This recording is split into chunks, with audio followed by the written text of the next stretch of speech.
आज का टॉपिक है further issue of share capital. Company और भी अलग अलग तरीके से फर्दर इश्यू कर सकती है।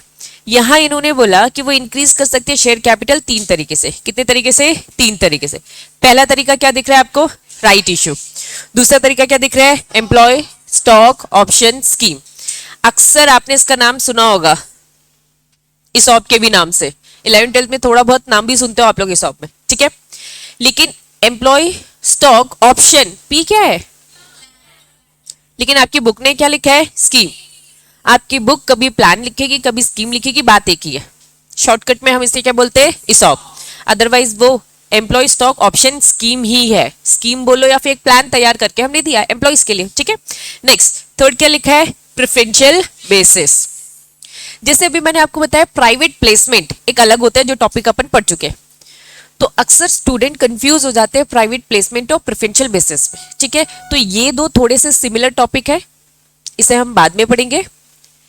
Right issue existing share holder को दिया जाता है। इसॉप किसको दिया जाता है? एम्प्लॉयज को दिया जाता है।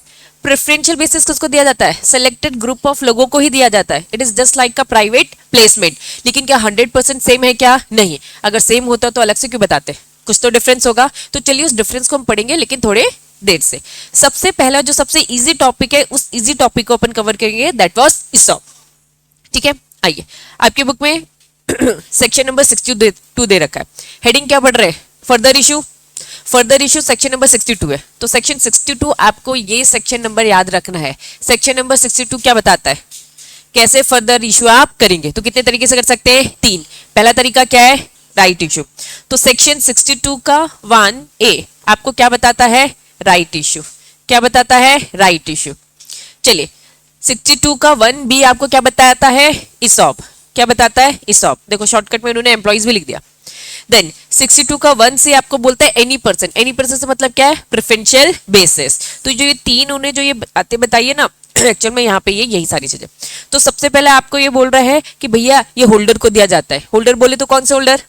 Existing holder. राइट इश्यू किसको दिया जाता है? Existing holder. यहाँ पे इन्होंने क्या बोल दिया है? एम्प्लॉय स्टॉक ऑप्शन चल रहा है, हमारा प्लान चल रहा है, ठीक है। यहाँ उन्होंने क्या बोल दिया? कुछ सिलेक्टेड पर्सन को दिया जाता है, ठीक है। तो चलिए ये पूरी डिटेलिंग में, ये शॉर्ट में इन्होंने लिखा है, शॉर्ट में कुछ बातें कंप्लीट भी नहीं करी, डिटेल में हम पढ़ेंगे, ये ऑटोमेटिकली आपको समझ में आ जाएगा। तो सबसे पहला टॉपिक क्या हम राइट इश्यू पढ़ने वाले हैं? नहीं। सबसे पहला टॉपिक क्या पढ़ने वाले? इसॉप। फटाफट बताओ पेज नंबर। पहले कॉन्सेप्ट को अच्छे से समझेंगे। सेम ही है, डेफिनेशन तो सेम ही होगी ना। एम्प्लॉय स्टॉक ऑप्शन, यहाँ पे क्या लिखा है?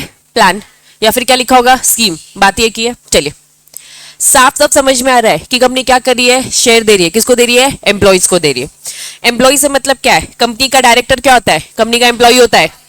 नॉर्मल सारे के सारे जो ऑफिसर होते हैं वो भी क्या होते हैं? एम्प्लॉयज। और बहुत सारे एम्प्लॉयज तो वैसे ही ना कंपनी में। तो in short employee stock option plan या फिर स्कीम एम्प्लॉय को दिया जा रहा है। क्यों दिया जा रहा है? ताकि हम उन्हें क्या कर सके? मोटिवेट कर सके। ताकि हम उसे क्या कर सके बच्चा? मोटिवेट कर सके। समझना, यहां पर अगर मैं एक बात ये बोलूं कि भाई आज हमारी एक कंपनी है, ठीक है, आज हमारी एक कंपनी है आईटेक्स कंपनी। इस आईटेक्स कंपनी में मैं चाहती हूं तुम एक सीएस, बीइंग अ सीएस किसी कंपनी को ज्वाइन करते हो, बीइंग अ सीएस किसी कंपनी को आप ज्वाइन करते हो। हम चाहते कि भैया ये सीएस हमारी कंपनी में बना रहे, या कोई भी ऑफिसर या कोई भी डायरेक्टर या कोई भी एम्प्लॉय। कंपनी को कहीं ना कहीं आगे बढ़ाने के पीछे सबसे ज्यादा बड़ा रोल किसका होता है? एम्प्लॉयज का। क्योंकि अगर कंपनी के एम्प्लॉयज अच्छे से काम नहीं करेंगे तो क्या कंपनी आगे ग्रो कर पाएगी? क्या? बिल्कुल भी नहीं। तो कहीं ना कहीं कंपनी मोटिवेट करना चाहती है कि भैया आओ हमारी कंपनी में काम करो, ठीक है, हम आपको क्या दे देंगे? इक्विटी शेयर्स दे देंगे। अगर हम आपको इक्विटी शेयर्स दे देंगे, शेयर होल्डिंग दे देंगे, दैट मीन्स आप कंपनी के क्या बन जाओगे? ओनर।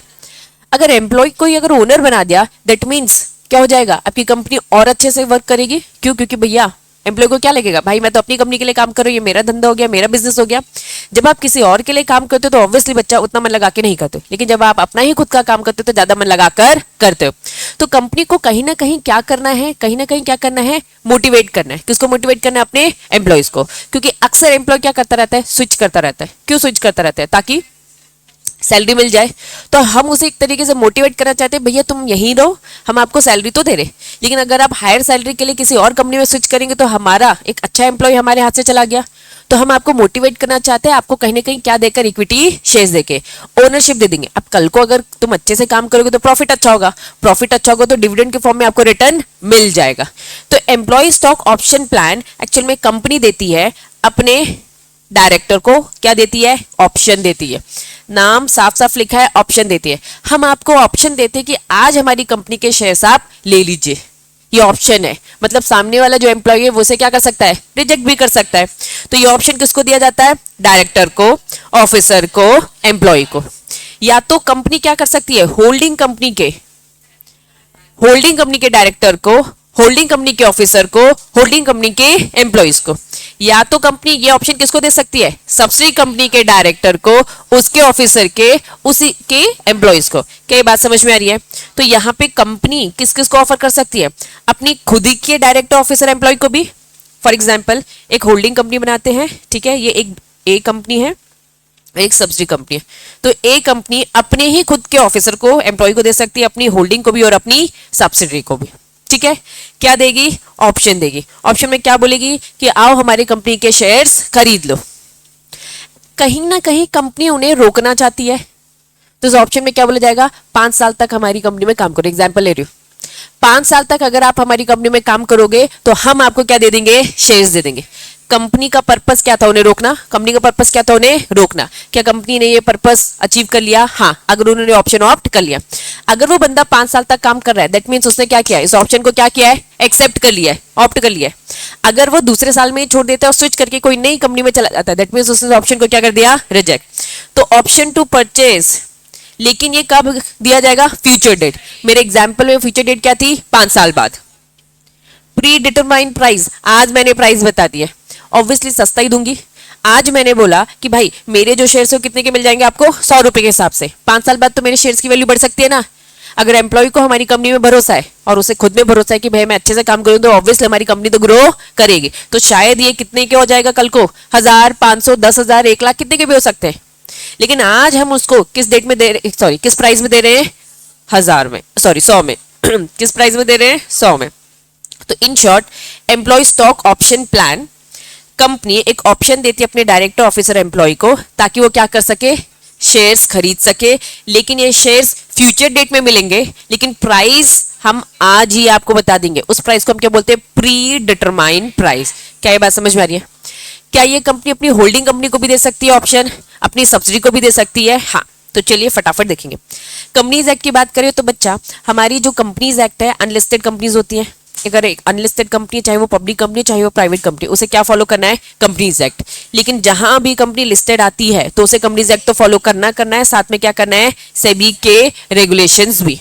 तो यहाँ पे मैंने आपको बोल दिया कि अगर पब्लिक कंपनी है तो उन्हें शेयर होल्डर से भी पूछना पड़ेगा।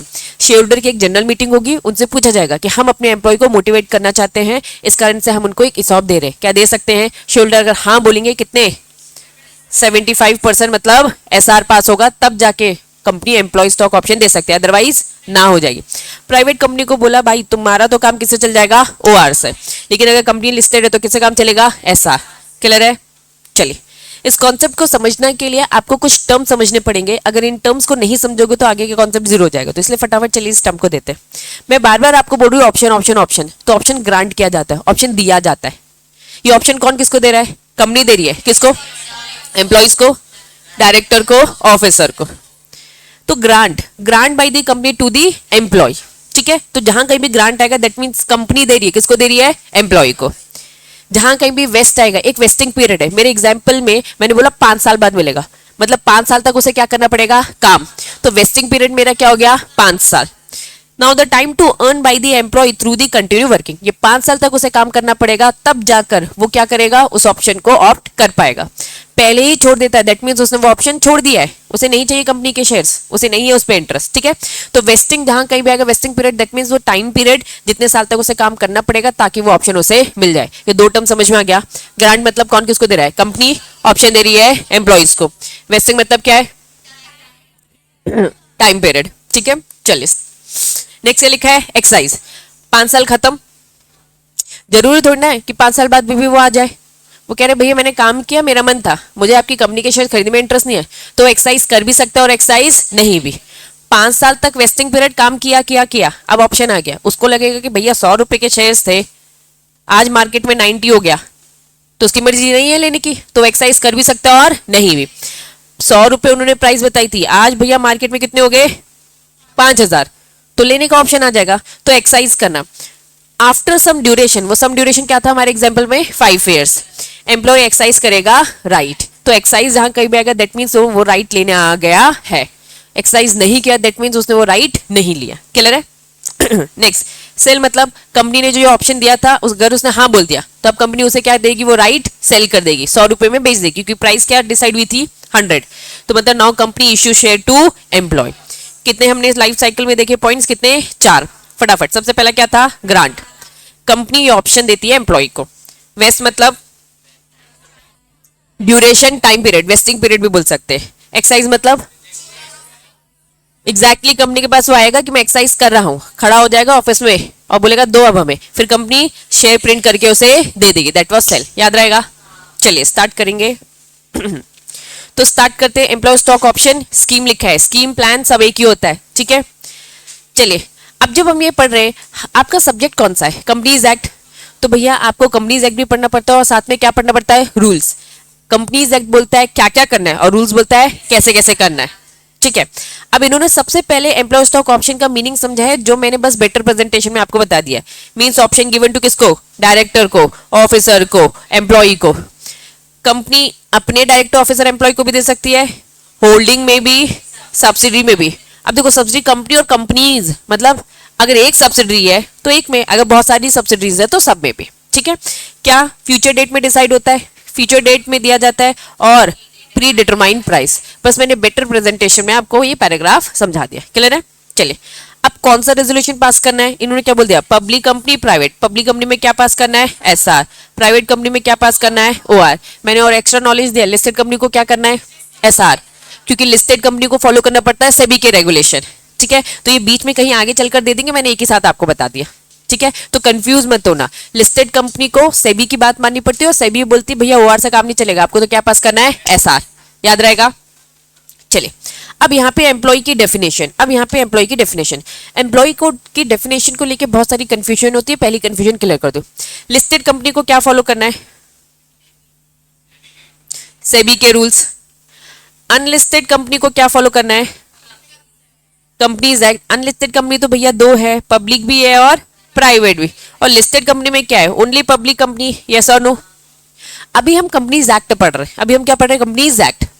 अगर मैं सेबी की बात करूं तो सेबी लिस्टेड की बात करता है, और सेबी ने जो एम्प्लॉय की डेफिनेशन है ये चेंज कर दी है, ठीक है। तो जितने बच्चे हैं जिन्होंने एसएलसीएम पढ़ लिया तो वो कंफ्यूज ना हो, वो सेबी के रेगुलेशन में चेंज हुआ है, क्या कंपनीज एक्ट में चेंज हुआ है, क्या नहीं। कंपनीज एक्ट की डेफिनेशन तो सेम है। वापस हम पढ़ क्या रहे, कंपनीज एक्ट। कंपनीज एक्ट किस में लगता है, पब्लिक कंपनी और प्राइवेट, जो कि लिस्ट नहीं है। तो जब वो लिस्ट नहीं है तो उनपे यही वाली डेफिनेशन एप्लीकेबल है। आगे चल के बीच बीच में ये लोग कहेंगे कि लिस्टेड कंपनी के लिए डेफिनेशन थोड़ी सी चेंज है, तो अगर हमारी कंपनी अनलिस्टेड है तो ये डेफिनेशन एप्लीकेबल होगी। क्लियर है? तो ये बीच बीच में छोटी छोटी बातें ये सब देते रहेंगे। आ जाइए चलिए समझते हैं। इन्होंने कहा एम्प्लॉय, ये ऑप्शन किसको दे रहे हैं, एम्प्लॉय को। अभी मैंने बताया एम्प्लॉय में कौन कराता है, एम्प्लॉय आ जाता है, डायरेक्टर, ऑफिसर, जनरली आपने समझा। इन्होंने कहा एम्प्लॉय से मतलब हमारा किससे है, permanent employee. Permanent, temporary. Permanent मतलब क्या होता है, जो पूरे टाइम कंपनी में काम कर रहा है। उन्होंने कहा वो परमानेंट जो एम्प्लॉय है वो इंडिया में भी काम कर सकता है और आउटसाइड इंडिया भी। मान लो मेरी कंपनी यहाँ पर है तो एम्प्लॉय ने यहाँ पे काम किया, मेरी एक और ब्रांच का है इंडिया के बाहर, तो मैंने अपने एम्प्लॉय को कहाँ भेज दिया, इंडिया से बाहर, लेकिन है तो मेरी कंपनी ना। तो साफ साफ बोल दिया permanent employee of the company who has been working in India, जो इंडिया में भी काम कर रहा है या फिर इंडिया के बाहर, है तो मेरी कंपनी, मैंने ही काम के सिलसिले में भेजा है। तो परमानेंट एम्प्लॉय से मतलब है हमारा, टेम्परेरी से मतलब नहीं है। अब सेबी की डेफिनेशन थोड़ी सी डिफर करती है, अभी उसकी बात नहीं करेंगे, ठीक। चलिए डायरेक्टर, डायरेक्टर से मतलब हमारा क्या है, होल टाइम डायरेक्टर। वर्ड से समझो, होल टाइम मतलब जो पूरा टाइम दे रहा है, दैट मीन्स पार्ट टाइम। फिर उन्होंने बोल दिया नॉट, मतलब पार्ट टाइम भी, समझ में आ रहा है। वापस उन्होंने कहा होल टाइम डायरेक्टर और not, that means whole time director भी कवर हो जाएगा और पार्ट टाइम। बट इन्होंने आगे कुछ डेफिनेशन दे रखी है पूरी की पूरी, इन्होंने बट लगा के ये बोल दिया एक्सक्लूड। एक्सक्लूड करना मतलब हम इस डेफिनेशन में किसको इंक्लूड नहीं करेंगे, इंडिपेंडेंट डायरेक्टर। अक्सर इंडिपेंडेंट डायरेक्टर को पार्ट टाइम डायरेक्टर बोला जाता है।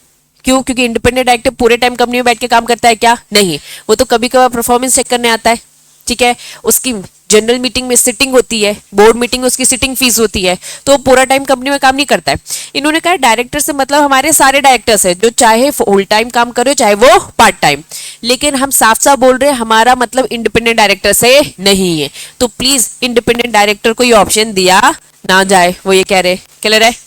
बढ़ू आगे। चलिए, एम्प्लॉय जो डिफाइन कर रखा है ए और बी में, ये ए और बी में क्या दे रखा है? ए में एम्प्लॉय जो इंडिया में काम करो, इंडिया के बाहर परमानेंट एम्प्लॉय। बी में क्या दे रखा है? डायरेक्टर, चाहे वो होल टाइम हो चाहे पार्ट टाइम।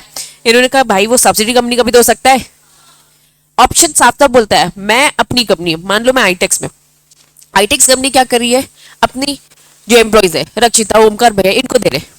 या फिर मैं क्या करूं, हमारी दूसरे जो सब्सिडी कंपनी होल्डिंग कंपनी है रामपुर में जो है, उसमें हमारी श्रद्धा मैम है, तो उनको हमने ऑप्शन दे दिया, तो वहां के एम्प्लॉयज को भी दे सकते हैं क्या? हाँ, वहां के भी एम्प्लॉयज को हम दे सकते हैं। क्या ये बात समझ में आ रही है? तो उन्होंने कहा ए बी चाहे वो परमानेंट हो चाहे वो डायरेक्टर, सब्सिडी का हो, वो सब्सिडी चाहे इंडिया में चाहे आउटसाइड हो, और क्या लिखा है होल्डिंग कंपनी भी। बात समझ में आ रही है? तो ये तो हमने मीनिंग में ही समझ लिया था ना, हम अपनी कंपनी को भी दे सकते हैं, अपनी होल्डिंग को भी दे सकते हैं, और अपनी सब्सिडी को भी दे सकते हैं। क्लियर है बच्चों? चलिए, तो एम्प्लॉय की डेफिनेशन में क्या क्या आता है, कौन कौन आता है? ए पॉइंट क्या बोलता है? Permanent employ. बी क्या बोलता है? डायरेक्टर। सी क्या बोलता है? सब्सिडरी और होल्डिंग कंपनी के परमानेंट एम्प्लॉय और डायरेक्टर। क्या ये एबीसी समझ में आया? अब इन्होंने यहाँ पे बोल दिया नॉट इंक्लूड, मतलब ये इंक्लूड की डेफिनेशन है और ये क्या है? एक्सक्लूड। तो अगर मैं ऐसा बोलूं कि एम्प्लॉय की डेफिनेशन में ए बी सी आते हैं, एम्प्लॉय की डेफिनेशन में क्या आते हैं? ए बी सी, जिसमें परमानेंट, डायरेक्टर और ए और बी के दोनों सब्सिडी होल्डिंग है। क्लियर है? अब हम बोल रहे नॉट इंक्लूड, मतलब ये क्या है? एक्सक्लूड बोल सकती हूँ, और ये क्या बोल सकती हूँ? इंक्लूड बोल सकती हूँ। तो इंक्लूसिव डेफिनेशन में 3 बातें हैं, एक्सक्लूड में कितनी बातें? 2 बातें। चलिए, दोनों बातों में हम जाएंगे। Employee who is a promoter, और क्या लिखा है? Person belonging to promoter group. पहले मुझे बताओ, हम जो ये इसॉप दे रहे थे, हमारा इसॉप देने का लॉजिक क्या था? मोटिवेट करना कि वो कंपनी में बना रहे। क्या प्रमोटर को मोटिवेट करना है कि तू कंपनी में बना रहे? वो तो पहले से मोटिवेट है, उसने तो कंपनी बनाई है, वो तो कंपनी में रहेगा ही। हम ये देख रहे हैं कि भाई कोई एम्प्लॉय छोड़ के ना चले जाए, तो प्रमोटर क्या छोड़ के जाने वाला है क्या? नहीं, उसके चांसेस बहुत ना के बराबर है भाई, उसी की कंपनी, सब कुछ उसका है। क्या उसको सौंप देना बनता है क्या? नहीं। तो हमारी एम्प्लॉय की डेफिनेशन में प्रमोटर भी कंपनी के अंदर काम ही कर रहा है, तो हमें ये ऑप्शन है प्रमोटर को देने की जरूरत नहीं है। क्या बस प्रमोटर बोला? नहीं, प्रमोटर से रिलेटेड सारे लोग कहीं ना कहीं कंपनी के लिए ही काम कर रहे होंगे, उन सब को ऑप्शन देने की जरूरत नहीं है, तो ये एम्प्लॉय की डेफिनेशन में इंक्लूड नहीं होंगे। पहला पॉइंट समझ में आया? चलो दूसरा, डायरेक्टर या तो हिमसेल्फ मतलब खुद, या फिर अपने रिलेटिव के साथ मिलकर, through any body corporate directly indirect, जिसमें वो होल्ड करता हो कितना? मोर than 10% of the outstanding equity share of the company. मेरी आईटेक्स कंपनी है, मेरे पास 10% की होल्डिंग ऑलरेडी है। क्या लिखा है? मोर देन 10%। मोर देन 10% मतलब मिनिमम आपके पास 10 तो होना चाहिए। मोर देन 10 मतलब मिनिमम 11 तो होना चाहिए। मोर देन लिखा है ना, मोर देन 10 मतलब मिनिमम कितना होना चाहिए? 11 होना चाहिए। मैं अगर रॉकी सर को बोलूं कि रॉकी सर हम आपको हिसाब देते हैं क्योंकि हमें डर है आप ना चले जाओ, जब उनके पास ऑलरेडी 40% है, तो क्या उन्हें मोटिवेट करने की जरूरत है? जो ऑलरेडी डायरेक्टर है, जिसके पास ऑलरेडी शेयर्स है, शेयर होल्डिंग है, हम नॉर्मल उन एम्प्लॉयज को दे रहे हैं जिनका हमें डर है कि वो इसे छोड़कर जा सकते हैं, और वो हमारी कंपनी के लिए बहुत इंपॉर्टेंट है, बहुत जरूरी है, उनके बिना हमारा काम चलेगा नहीं, तो उनको मोटिवेट करने के लिए देंगे ना। प्रमोटर को नहीं देना बनता है क्योंकि उसी ने बनाया है, उस डायरेक्टर को भी देना नहीं बनता है जो डायरेक्टर के पास ऑलरेडी क्या है? शेयर होल्डिंग है। मिनिमम कितनी है? मोर देन 10%, दैट मीन्स कितना? 11%। अगर 5% की है तो हमें डर है कि वो जा सकता है, 9% है, 10% है, हमें डर है वो जा सकता है, तो उसको और दे दो, और एक बार दे दे फिर अगली बार देने की जरूरत नहीं है, क्योंकि कितनी हो जाएगी? 11% से ज्यादा हो जाएगा। क्लियर है? तो चलिए फटाफट डेफिनेशन में देखेंगे। एम्प्लॉय से मतलब क्या है? किसको देने की जरूरत नहीं, not include promoter, promoter belonging promoter, ठीक है, डायरेक्टर और उसके रिलेटिव को भी नहीं, ठीक है, जिसकी होल्डिंग कितनी आती है? 10% से ज्यादा की। क्लैरिटी है? पक्का? अभी हमने एम्प्लॉय की डेफिनेशन समझी, ठीक। हमने पूरा प्लान समझ लिया, प्लान क्या है, कुछ टर्म्स हमने समझ लिए, कंपनी को एसआर पास करना होता है, ओआर पास करना होता है, ये समझ लिया। अब हमने क्या समझ लिया कि भैया एम्प्लॉय की डेफिनेशन में कौन कौन आते हैं, तीन लोग आते हैं, परमानेंट एम्प्लॉय आता है, डायरेक्टर आता है, और होल्डिंग सब्सिडी का परमानेंट और डायरेक्टर। कौन कौन नहीं आता है, प्रमोटर और प्रमोटर से बिलोंगिंग, और वेरी गुड, डायरेक्टर या फिर उसका रिलेटिव जिसके पास शेयर होल्डिंग होनी चाहिए मोर देन 10%, ये याद रखना है। चलिए बढ़ेंगे। कुछ स्टार्टअप कंपनी, ये स्टार्टअप कंपनी से मतलब क्या है, मीनिंग बताओ, मीनिंग बताओ मुझे, अंदर के पॉइंट नहीं। नया नया बिजनेस, नया आइडिया, स्टार्टअप कंपनी की एक प्रॉपर डेफिनेशन है बच्चा, कुछ इनोवेटिव आइडिया लेके आओगे ना, कुछ नया। तो मोदी जी बहुत ज्यादा प्रमोट कर रहे हैं स्टार्टअप को, ठीक है। तो अगर आपकी कंपनी किस में आ जाती है, स्टार्टअप वाले न्यू कॉन्सेप्ट में अगर आ जाती है, तो इनको बोला कि भाई तुम पे ना रूल्स रेगुलेशन थोड़े से कम लगेंगे। अब स्टार्टअप करने वाला प्रमोटर, उसको भी हम चाहते हैं मोटिवेट करना। स्टार्टअप कंपनी का जो डायरेक्टर है, अभी हमने क्या पढ़ा, नॉर्मल कंपनी के डायरेक्टर और प्रमोटर को देने की जरूरत नहीं है, यही पढ़ा ना, क्यों नहीं देने की जरूरत है, मोटिवेट करने की जरूरत नहीं है। लेकिन उन्होंने कहा भैया स्टार्टअप कंपनी में ये बात एप्लीकेबल नहीं है, जो सब क्लॉज 1 एंड 2 पढ़ा, नॉट अप्लाई, कब तक के लिए, 10 साल के लिए, from the date of incorporation. आज मेरी कंपनी एकदम न्यू न्यू बनती है, तो अगर मेरी कंपनी प्रमोटर को ही, डायरेक्टर को ही अगर शेयर होल्डिंग देती है तो दे सकती है in case of startup company. लेकिन ये छूट बस कब तक मिलेगी, जब भी कंपनी इनकॉर्पोरेट हुई वहां से 10 साल तक। जैसे वो 11वें साल में आई, तो क्या वो प्रमोटर और डायरेक्टर जिसके पास already more than 10% share holding, उसको दे सकती है क्या, नहीं। लॉजिक समझ रहे हो क्यों स्टार्टअप कंपनी को अलाउ किया, ताकि मोटिवेट रहे, कंप्लाइंसेस, ठीक है, कम रहे। क्या लिखा है हेडिंग, एक्सप्लेनेटरी स्टेट में कब आ जाता है, जब भी कंपनी क्या करेगी, कौन सा वाला रेजोल्यूशन। एक बात कान खोलकर सुनना, कंपनी ने एसआर पास किया है तो एक्सप्लेनेटरी स्टेटमेंट देना होगा, कंपनी ने ओआर पास किया है एक्सप्लेनेटरी स्टेटमेंट देने की जरूरत नहीं है, याद रखना। ओआर में एक्सप्लेनेटरी स्टेटमेंट देने की जरूरत नहीं है, किस में देना पड़ता है, एसआर में। एसआर मतलब स्पेशल रेजोल्यूशन मीटिंग में दिया जाएगा, रेजोल्यूशन पास किया जाएगा। एक्सप्लेनेटरी स्टेटमेंट मीटिंग में दे रहे क्या, घर पहुंचा दिया नोटिस के साथ, मीटिंग से पहले, जो आप पढ़कर आए हो और आज वोट करोगे। तो ये एमजीटी 14 क्या होता है। अब ये वाली बात कि एसआर पास हो गया है, आरओसी को बताना है कितने दिन के अंदर, 30 दिन के अंदर। 30 दिन कहां से, जब भी एसआर पास आ, आज एसआर पास आ, कल से काउंट करेंगे 30 दिन। बात समझ में आ रही है, पक्का। PAS3 क्या था, जब भी अलॉटमेंट, वेरी गुड, समझना, जब भी कंपनी शेयर कैपिटल इंक्रीज कर रही है, जब भी कंपनी क्या कर रही है, शेयर कैपिटल इंक्रीज कर रही है, तो अलॉटमेंट तो करेगी, शेयर्स, शेयर्स अलॉट कर दिए, ये बात आपको आरओसी तक पहुंचानी है। तो फॉर्म भरते हैं, उस फॉर्म का नाम क्या होता है, पास 3।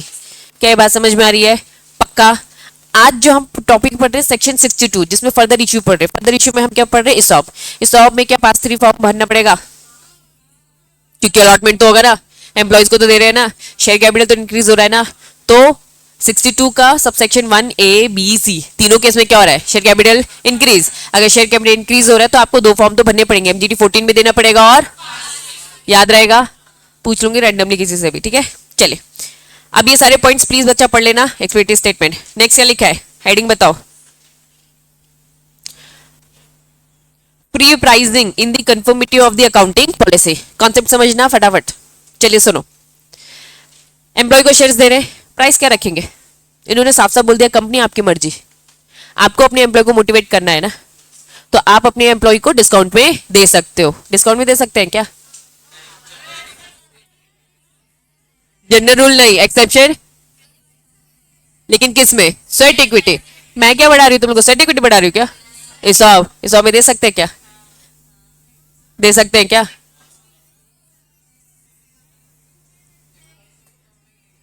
भाई फ्यूचर में 1000 हो जाएगा, ये तो बस हमारा क्या है, अजम्पशन है ना, वो गलत भी तो हो सकता है ना, वो तो गलत भी हो सकता है, ये तो रिस्क हुआ ना। स्वेट इक्विटी शेयर में बस डिस्काउंट इशू किया जाता है, ऑप्शन है। क्या डिस्काउंट में दिया जाएगा, नहीं, क्योंकि बस कहां दिया जाता है, स्वेट इक्विटी शेयर। आज ही पढ़ेंगे स्वेट इक्विटी शेयर क्या होता है, दोनों में डिफरेंस होता है। स्वेट इक्विटी नाम ही अलग है, बताऊंगी कॉन्सेप्ट। ये क्या है, इसॉब है, ये क्या बोल रहा है, इसॉब हम एम्प्लॉय को दे रहे, स्वेट इक्विटी भी एम्प्लॉय को दिया जाता है, दे रहे डिफरेंस हम पढ़ेंगे, ठीक है। तो क्या इसॉब में दिया जाता है, नहीं, लॉ में साफ साफ लिखा है, देंगे तो किस में देंगे, बस स्वेट इक्विटी में, और एक और जगह बताया था क्रेडिटर्स को, ठीक है। क्या इन्हें डिस्काउंट भी दिया जाएगा? ऑब्वियसली नहीं दिया जाएगा। बस हम क्या बोल रहे हैं, भैया आज खरीद लोगे, आज सस्ता है, आज खरीद लोगे, आज क्या हमारी शेयर प्राइस सस्ती है। हम क्या कह रहे हैं, फ्यूचर में महंगी हो जाएगी, लेकिन ये भी तो अजम्पशन है ना, ये तो बाद में आपको पता चलेगा, रिस्क होता है। आप 5 साल तक काम करो, अगर रिस्क लग रहा है तो मत लेना। एक्सरसाइज करने का ऑप्शन था ना कि 5 साल तक काम करने के बाद भी आप एक्सरसाइज मत करो, मत 200 रुपए नहीं खरीदना अपन को। क्या ले रहे बच्चा, क्या डिस्काउंट में दिया जाएगा? बिल्कुल नहीं। चलिए, इन्होंने कहा कंपनी को प्राइस डिसाइड करनी है, तो कंपनी अपनी मर्जी से प्राइस डिसाइड कर ले, अपने पूरे अकाउंटिंग पॉलिसी को ध्यान रखना है, बस ये याद रखना। फ्री प्राइस कंपनी डिसाइड कर सकती है, लेकिन ध्यान रखना प्राइस डिसाइड करते वक्त अकाउंट्स जो पढ़ रहे हो ना आप, अकाउंट्स के जो लॉ होते, रूल्स होते, रेगुलेशन होते, पॉलिसीज होते, उनको एक बार ध्यान रखकर आपको ये सारी चीजें करनी है। बहुत गलत आपको प्राइस कोट नहीं करनी है, ठीक है। तो बस ये लिखा है, freedom determine the excise price, conformity applicable accounting policy.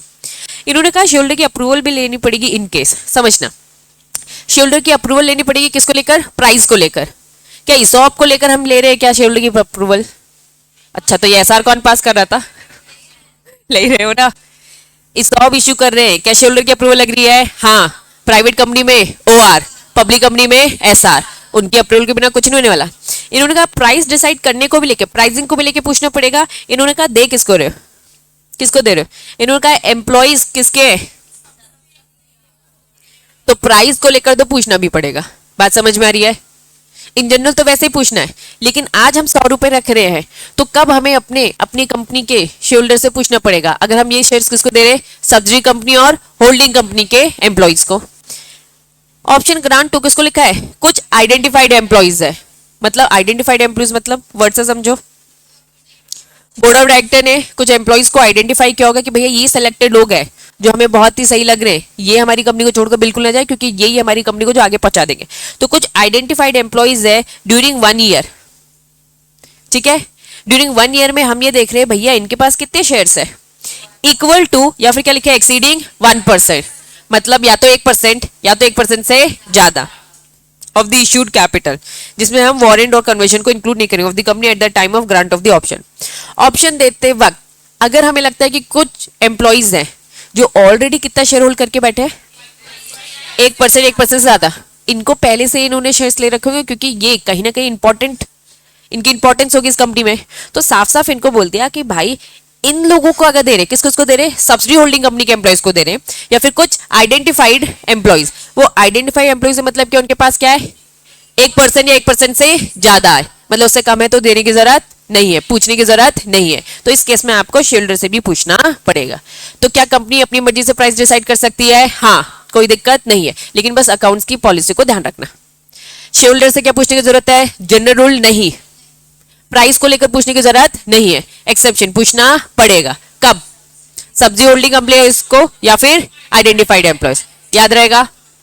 Next heading बताओ। वेरी करना मतलब क्या चेंज कर रहे? ईसॉप की पूरी पॉलिसी थी, पूरी स्कीम थी, पूरा प्लान तैयार किया था, उसमें हमने लिखा है किसको दे रहे हैं, क्यों दे रहे हैं, कैसे दे रहे हैं, किस रेशियो में दे रहे हैं, क्या प्राइस है, कितने साल में, ये पूरे टर्म्स एंड कंडीशन कहलाती है। तो टर्म्स से मतलब हमारा क्या है, ईसॉप की टर्म्स एंड कंडीशन, याद रहेगा। इन्होंने कहा आप अपनी टर्म्स एंड कंडीशन को क्या कर रहे हो, बदल रहे हो। क्या बदल सकते हो? एसआर पास कराओ, बदल लो। एसआर मतलब शेयरहोल्डर को अगर मंजूर है तो हमें कोई दिक्कत नहीं है, लेकिन याद रखना कोई भी चेंज होगा वो फेवरेबल होना चाहिए, क्या अगेंस्ट होना चाहिए, फेवरेबल होना चाहिए। चेंज जो आप कर रहे हो वो और बेटरमेंट के लिए कर रहे हो तो चलेगा, लेकिन अगर कुछ भी गलत कर रहे हो, कुछ भी हार्म पहुंचा रहे हो तो फिर चलेगा नहीं। तो चेंज करना अलाउड है, लेकिन वो भी कौन सा, फेवरेबल वाला। लेकिन उसके लिए भी एक बार क्या पूछो, शेयरहोल्डर से परमिशन ले लो कि ईसॉप्स का प्लान हमारा ये था, अब इसको हम चेंज करें, कर ले क्या, तो उनसे पूछना पड़ेगा। कंपनी में स्पेशल रेजोल्यूशन वेरी कर सकती है टर्म्स ऑफ द ईसॉप्स के, ठीक है। वेरिएशन इज नॉट, ये क्या लिखा है, प्री जुडिशियल मतलब हार्म पहुंचाना, not harmful, not harmful to the interest of the option holder, जो एम्प्लॉय इस ऑप्शन को ले रहा है। क्या ले रहा है, पक्का। नेक्स्ट हेडिंग क्या लिखा है, पहले मीनिंग बताओ वेस्टिंग पीरियड का। ड्यूरेशन, मैंने मेरे एग्जाम्पल में कितना लिया था, 5 साल। 5 साल काम करोगे तो ऑप्शन मिल जाएगा। लॉ बोलता है मिनिमम आपको क्या लेना पड़ेगा, 1 साल। मैक्सिमम कुछ बोला क्या, नहीं। मैं 10 साल भी कर सकती हूँ, 20 साल भी, फिर एम्प्लॉय बुरा मान जाएगा और ऑप्शन लेगा ही नहीं। तो इन्होंने कहा कि भाई आप कम भी कर सकते हो, लेकिन क्या 6 महीने वाला वेस्टिंग पीरियड रख सकते हो कि 6 महीने काम करो हम दे देंगे, मिलेगा क्या 12 महीने? लिखा क्या है 1 ईयर, ठीक है, लेकिन 12 मंथ्स या फिर 1 ईयर, लॉक की डेफिनेशन बता रही है ना, सेम ही होता है, लेकिन स्टिल आपको जब आंसर लिखना है तो आप उसको क्या बोलोगे कि 1 ईयर, हमारा मतलब 1 ईयर है, 12 मंथ से हमारा मतलब क्या है 1 ईयर से, प्लीज स्पेसिफाई कर देना, ठीक। चलिए, तो वेस्टिंग पीरियड कम से कम एम्प्लॉय से कितने साल काम कराओ, 1 साल तो काम कराओ, तब ऑप्शन दो। Minimum period between the grant option, grant मतलब जब कंपनी ने एम्प्लॉय को ऑप्शन दिया, वेस्टिंग पीरियड मतलब वो ड्यूरेशन, जब भी स्टार्ट होगा तो उसमें क्या होना चाहिए भाई 1 साल। मर्जर अमलगमेशन समझते हैं? अभी किसका मर्जर हुआ है? एचडीएफसी होम लोन अलग था और एचडीएफसी बैंक अलग था।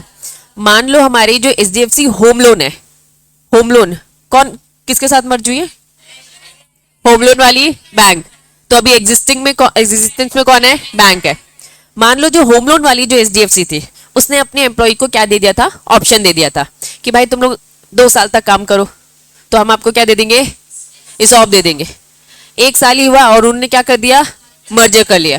तो अब वो एम्प्लॉय उठ कर कहाँ आ गए? एचडीएफसी बैंक में। तो उन्होंने कहा कोई बात नहीं, 1 साल काम कर लिया ना, बस 1 साल और काम करो, आपको ये ऑप्शन मिल जाएगा। दैट मीन्स अगर कंपनी मर्ज होती है तो एडजस्ट कर लिया जाता है, याद रहेगा पक्का। चलो, तो मिनिमम वेस्टिंग पीरियड क्या है? 1 ईयर। मर्जर अमलगमेशन के टाइम पे क्या हो जाता है? एडजस्ट कर लिया जाता है। अगर आपने वहां 6 महीने किया है तो उन्होंने कहा भैया 1.5 साल देख लेंगे, ठीक है। नेक्स्ट हेडिंग बताओ क्या लिखा है?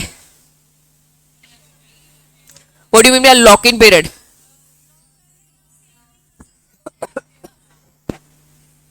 कंपनी के पास फ्रीडम है to specify the lock in period for the share issued percent to exercise of the option.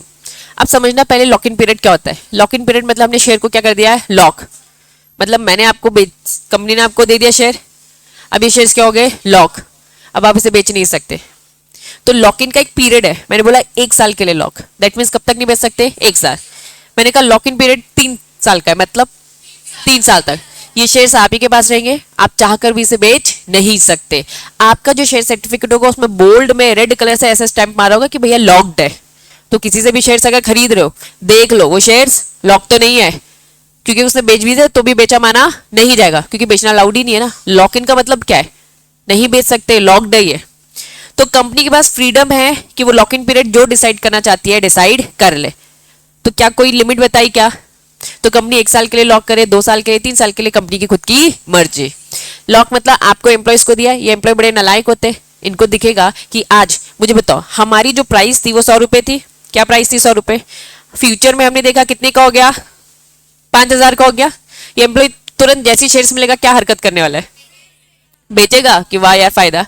तो कंपनी क्या करेगी? लॉक इन रख देगी, भाई 1 साल तक तो रखो अपने पास, क्योंकि मार्केट टूटने लगता है। मार्केट में 5,000 है तो ये क्या करने लगेंगे? मार्केट को पूरा फ्लक्चुएट कर देंगे, जितने एम्प्लॉयज के दिए तुरंत मार्केट में घुसेंगे, बेचना चालू कर देंगे। तो इसलिए फ्लक्चुएशंस मार्केट में बहुत ज्यादा इफेक्ट ना हो, इसलिए लॉक इन पीरियड लगाया जाता है। अब कंपनी की मर्जी कब तक के लिए लगाना है। क्लियर है? नेक्स्ट हेडिंग बताओ क्या लिखा है?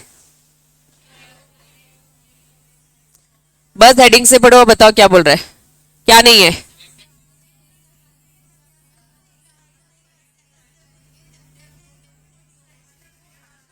मेरे एग्जाम्पल में 5 साल है, 5 साल बाद मिलेगा ना?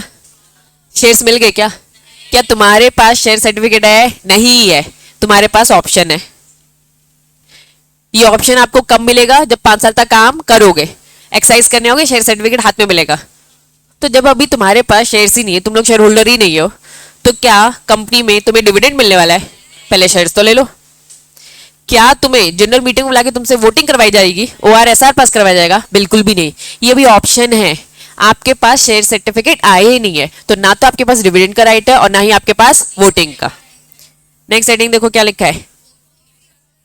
फोरफीट मतलब जब्ती, रिफंड मतलब वापस। अब समझना होता क्या है, जब हम ESOP की स्कीम लेकर आते हैं तो थोड़ा बहुत पैसा स्टार्टिंग में ले भी सकते और नहीं भी ले सकते। मैं ESOP स्कीम लेके आती हूँ, मैंने बोला मेरी जो शेयर की प्राइस है वो कितनी है? 100 रुपए, लेकिन अभी 20 रुपए देके बुकिंग कर लो। जब आप एक्सरसाइज करने आओगे तो 20 तो दे चुके हो, रिमेनिंग कितना देना? 80 देना। आप एक्सेप्ट कर लोगे या तो मत देना, खत्म। 20 रुपए से आपने बुकिंग कर ली थी कि आप इंटरेस्टेड हो कि नहीं, बीच में छोड़ दिया तो खत्म। तो इन्होंने बोल दिया अगर आपने पे किया है, कंपनी ऐसा ऑप्शन ला सकती है जिसमें पैसा पे कर भी सकते हैं वो 20 रुपए और नहीं भी। कंपनी ने अगर ये वाला ऑप्शन ऑप्ट किया कि नहीं भैया 20 रुपए तो ले ले, ताकि हमें पता चल जाए कितने लोग इंटरेस्टेड है। कुछ लोग ले ही नहीं रहे, किसी ने 0 पैसा दिया, किया ही नहीं, दैट मीन्स हमें पता चल गया ना एम्प्लॉय इंटरेस्टेड नहीं है। तो कंपनी ने सोचा कि चलो कुछ एक पैसा लेते हैं। इन्होंने कहा दी अमाउंट इफ एनी, अगर पे क्या रखा है, payable by the employee. Company ने कौन सा वाला ऑप्शन लिया जिसमें थोड़ा बहुत पैसा लेंगे। मेरे एग्जाम्पल के अकॉर्डिंग कितना पैसा ले रहे, 20 रुपए। तो उन्होंने कहा कि वो पैसा क्या किया जा सकता है, कंपनी फोरफिट भी कर सकती है या फिर क्या कर सकती है, वापस भी कर सकती है। 100 रुपए का मेरा शेयर था, 20 रुपए स्टार्टिंग में ले लिया जिस दिन ऑप्शन दिया, तो वो 20 रुपए कंपनी खा भी सकती है और कंपनी उसे रिटर्न भी कर सकती है, उधारी भी वापस दे सकती है। ठीक है, फोरफिट कब किया जाएगा, if the option is not excise. Excise मतलब 5 साल के बाद प्रेजेंट हो रहे थे कि भाई अब लेने आए, तो इन्होंने कहा 5 साल तक काम किया, 5 साल तक काम किया, बस क्या नहीं किया, एक्साइज नहीं किया। मतलब एक्साइज पीरियड में वो आ गए थे लेकिन उनको लगा कि मार्केट में सही प्राइस नहीं है, तो मैं एक काम करता हूँ 100 रुपए 80 रुपए क्यों दूं। तो कंपनी इस केस में क्या कर लेगी, वो 20 रुपए फोरफीड कर लेगी क्योंकि आपने 5 साल तक काम किया और ऑप्शन रिजेक्ट कर दिया। तो कंपनी से क्या कर देगी, फोरफिट, रिफंड कर देगी। कब, इफ द ऑप्शन आर, क्या लिखा है, not vested due to the non fulfilment of the condition. Vest मतलब बताओ, 5 साल तक, 2 साल तक काम किया और छोड़ दिया। 5 साल तक क्या मैंने लटकाया कंपनी को, नहीं। जो इंसान 5 साल तक काम कर रहा है, कहीं ना कहीं कंपनी में उम्मीद जाग गई। कैसी जाग गई कि भाई ये अब काम कर रहा है मतलब रहेगा, तो 20 रुपए कंपनी खा जाएगी। अगर उसने 2 साल में छोड़ दिया तो मतलब ऑप्शन उसने सीधे से क्या कर दिया, रिजेक्ट कर दिया। तो वेस्टिंग पीरियड में अगर कोई जाता है तो कंपनी उसे रिफंड कर देगी। लेकिन अगर वो वेस्टिंग पीरियड में नहीं जा रहा है, एक्साइज में जाकर मना कर रहा है, दैट मीन्स कंपनी क्या कर लेगी, उसका 20 रुपए फोरफिट कर दे। कब फोरफिट होगा, कब रिफंड होगा, समझ में आ गया, पक्का पक्का पूछूंगी। कंडीशन, मुझे बताओ क्या शेयर के मालिक बन गए हो तुम, तो मालिक नहीं बने तो क्या क्या नहीं मिलेगा, डिविडेंड मिलेगा। कब मिलेगा, 5 साल बाद जब एक्साइज कर लोगे, पक्का। वोटिंग राइट कब मिलेगा, अभी कि 5 साल बाद, 5 साल बाद जब एक्साइज हो। 5 साल बाद एक्साइज नहीं किया तब मिलेगा क्या, नहीं। इन 5 सालों में आप काम कर रहे हो इस उम्मीद में कि कल को हमें मिल जाएगा शेयर, एक्साइज करने जाओगे, अभी 3 साल ही हुए। क्या इसे मॉर्गेज में रख सकते हो, उधारी में रख सकते हो, क्या वो भी आपकी प्रॉपर्टी है, क्या नहीं। जिस दिन मालिक बन जाओगे, शेयर होल्डर बन जाओगे, तो क्या वो शेयर्स को गिरवी रख सकते हो, मालिक एज अ लोन ले सकते हो उसमें, हाँ कर सकते हो। ऑप्शन किसको दिया गया है, कुछ सिलेक्टेड एम्प्लॉइज है, जिन एम्प्लॉय से हमें फर्क पड़ता है, जिन्हें हम मोटिवेट करना चाहते हैं, यही है। तो अगर मैंने ये एम्प्लॉय को दिया, क्या ये एम्प्लॉय किसी दूसरे एम्प्लॉय को शिफ्ट कर देगा और क्या हम मान जाएंगे, शिफ्ट करना अलाउड होगा क्या, नहीं। हमने एक अच्छे एम्प्लॉय को दिया और उसने अपने दोस्त नालायक एम्प्लॉय को ट्रांसफर कर दिया, कर सकता है क्या, क्या रेजिग्नेशन वाला राइट है क्या, बिल्कुल भी नहीं है भाई। कंपनी ने डिसाइड कर रखा है ना कि कौन सा एम्प्लॉय है अच्छे हमारे लिए, हम उनको ही ऑप्शन देंगे, क्या अरे गरे किसी भी एम्प्लॉय को दे देंगे क्या, नहीं, बिल्कुल भी नहीं। तो जो ऑप्शन हमने दे रखा है किसको, एम्प्लॉय को, क्या उसे ट्रांसफर कर सकता है, बिल्कुल ट्रांसफर नहीं करेगा। जिसको दिया है वही उसे ऑप्ट करेगा, वही 5 साल तक काम करेगा, करना है तो वही करे, अदरवाइज छोड़े तो वही, वो किसी और को दे सकता नहीं। ऑप्शन क्या नहीं करेंगे, प्लेज, हाइपोथेकेट, मॉर्गेज, एनकम्बर्ड, सबका मतलब एक ही होता है, गिरवी रखना। क्या सब में, लेकिन इतने सारे टर्म क्यों यूज करते हैं, कुछ तो डिफरेंस होगा, माइनर डिफरेंसेस है, एकदम माइनर डिफरेंसेस है, यस। जब उनके डिफरेंस बिटवीन पढ़ोगे तभी क्लियर होगा। जैसे अभी मैंने आपको क्या बताया, एक प्राइवेट प्लेसमेंट होता है और एक प्रेफरेंशियल बेसिस, दिखने में दोनों सेम ही है, सेलेक्टेड लोगों को दे रहे, लेकिन हाँ माइनर डिफरेंसेस है, जब आप डिफरेंस बिटवीन पढ़ोगे तब आपको ये क्लियर होता है। सेम मॉर्गेज, हाइपोथेकेशन, देन प्लेज, एनकम्बर्ड, ये सारी की सारी चीजें एक ही, अभी समझो कि गिरवी रखा गया है। क्या रख सकते हो, जब तक ऑप्शन है गिरवी नहीं रखोगे, जिस दिन मालिक बन जाओगे तब तो शेयर होल्डर हो गए, जो करना है करो। नेक्स्ट, नो पर्सन, ब्रैकेट में क्या लिखा है, अदर देन एम्प्लॉय, जिसको ऑप्शन दिया है, शैल एंटाइटल टू एक्साइज ऑप्शन। बताओ क्या मतलब निकल रहा है इसका, उसके अलावा कोई और नहीं। लॉ की लैंग्वेज ऐसी होती है ना। क्या लिखा है, जिसको हमने ऑप्शन दे रखा है वही ग्रांट करेगा। क्या बाकी सब कर सकते हैं क्या, नहीं। क्या वो किसी और को ट्रांसफर कर सकता है क्या, नहीं। नेक्स्ट हेडिंग क्या लिखा है, डेथ ऑफ, परमानेंट डिसेबिलिटी और रेजिग्नेशन ऑफ एम्प्लॉय, ये 3 हेडिंग है, फर्स्ट पैराग्राफ, दूसरा, तीसरा। फर्स्ट की हेडिंग क्या है, इवेंट ऑफ डेथ, दूसरी की हेडिंग क्या है, परमानेंट इनकैपेसिटी, नेक्स्ट क्या है, रेजिग्नेशन, टर्मिनेशन, समझना। ऑप्शन दिया, एम्प्लॉय को बोला 5 साल तक काम करना है, एम्प्लॉय का पहला सिचुएशन क्या बोल रहा है, डेथ हो गई। जब डेथ होगी तो किसको मिलेगा, ऑब्वियसली उसके लीगल हायर को। उसके लीगल हायर को जो भी उसने नॉमिनी बोल रखा है, डिजीज एम्प्लॉय से मतलब डेथ वाला जो एम्प्लॉय है, उसके लीगल हायर को वहां तक के जितने राइट्स बनते हैं वो सब मिल जाएंगे। पहला केस क्लियर है। क्या लिखा है, परमानेंट कैपेसिटी मतलब मीनिंग परमानेंटली इनकेपेबल हो गया, वो काम नहीं कर सकता, हाथ पैर दिक्कत में आ गए, अब उसे काम छोड़ना पड़ रहा है। जिंदा है ना, तो जिंदा है तो किसको मिलेगा, उसको कि उसके लीगल हायर को, वेस्टेड इन उसी को मिलेगा। रेजिग्नेशन टर्मिनेशन दोनों में डिफरेंस होता है। रेजिग्नेशन मतलब कंपनी में जो एम्प्लॉय है उसने खुद छोड़ा, टर्मिनेट मतलब कंपनी ने छोड़वा दिया, रिमूव कर दिया एक तरीके से, ठीक है। ये दोनों केस में निकाला गया है ना, या तो खुद निकल गया है या तो निकाला गया है, तो भाई कुछ मिलेगा क्या, नहीं। ऑप्शन स्टार्टिंग से हम बोले थे भैया 5 साल 5 साल 5 साल, तो उन्होंने दूसरे साल में ही छोड़ दिया, या फिर कंपनी ने बोला भाग यहाँ से, तू अच्छा काम नहीं कर रहा, तो इन दैट केस क्या ऑप्शन मिलने वाला है, क्लियर है। डेथ के केस में लीगल हायर को, परमानेंट इनकेपेबल हो गया तो उसको खुद को, क्योंकि जिंदा है भाई, ठीक है। और लास्ट वाला केस क्या बोलता है, हेडिंग क्या लिखी है, बोर्ड ऑफ डायरेक्टर पूरे साल भर का पूरा चिट्ठा लिखता है, तो अगर कंपनी ने सॉब इशू किया है तो वो भी लिख दे। अब देखो तुम्हारी जो मॉड्यूल उन्होंने क्या किया है, फॉलोइंग डिटेल्स, और दी है क्या डिटेल्स, लिखना भूल गए। एक्चुअल में क्या हुआ, ओल्ड सिलेबस और न्यू सिलेबस, मॉड्यूल बनाने वाला इंसान है ना, पुरानी मॉड्यूल में पूरी डिटेलिंग दे रखी है और न्यू में नहीं दे रखी है, कुछ नहीं, अपने मन से भी लिख सकते हो। जो एक्सप्लेनेटरी स्टेटमेंट में लिखना है, जो रेजोल्यूशन में लिखना है, वही क्या लिखना है, बोर्ड रिपोर्ट में भी लिखना होता है।